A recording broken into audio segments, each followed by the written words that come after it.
बड'लेण्ड गथ' बिसोरो दिल्लीयाव फबना गारबोबाय 27 तारिख खालि नोंथांमोना रोङाब्ला बुजियाब्ला सोंना ला 66 संबिधानफोरखौ फराय बे दोलोखौ सापर्ट होनानै फैगौ बिसायख'थियाव देरहाहोथारनांगोन। बे समाव नोंथांमोननि थाखाय मोनसे आपडेटखौ लानानै फैदों। आसा खालामो नोंथांमोना भिडिअखौ स्किप खालामाजासे जोबजासिम नायलांगोन आरो मोजाङै बुजिनानै साननानै नायगोन। दा नोंथांमोना भिडिअखौ नायलांग्रोदो।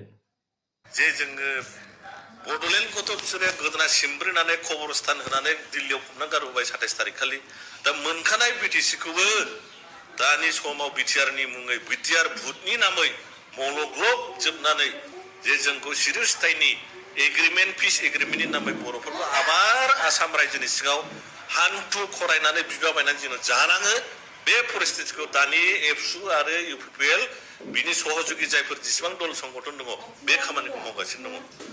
नोंथांमोना रोङाब्ला बुजियाब्ला सोंना ला जोंनि मा जायगोन भबिष्यतआ बिटिसि बिटिआरखौ लायोबा दा रायजो राजाफोरनि सायाव जोंखौ होनगोन जे नै बेबो बिपिएफनि दालाल जाना फैलायबाय जों होनाखै बेखौ नोंथांमोनानो बिबिसना खालामनानै 66 संबिधानफोरखौ फराय बिटिसिआ हयथ' 2-3 मासनि उनाव स्क्रिप्ट जानो थांगासिनो दं बिसोर देरहानानै थाङोबा जायनि जुनै जोङो जेरै खेलाबो बे बिटिसिखौ लाबोनाय दानाय दल बिपिएफ दलखौ जोङो विभिन्न जाति कमिउनिटिनि मानसिफोरजों लोगोसे जोंनि बर' मानसिफ्रा खमसे खम बे दोलोखौ सापर्ट होनानै फैगौ बिसायख'थियाव देरहाहोथारनांगोन नङाब्ला बर'नि जारिमिना भबिष्यतआव गोसोम लिरजानाया सफैसिगोन। दा नोंथांमोना भिडिअखौ नुनो मोनबाय आरो खोनानो मोनबाय आरो नोंथांमोना बे भिडिअनि गेजेरजों मा बुजिखो कमेन्ट सेक्सनाव नोंथांमोना फोरमायहरदो आरो नोंथांमोना आंनि चेनेलखौ दासिमबो साबस्क्राइब खालामाखैबा साबस्क्राइब खालामनानै होदो आरो लाइक शेयार कमेन्ट खालामनानै होदो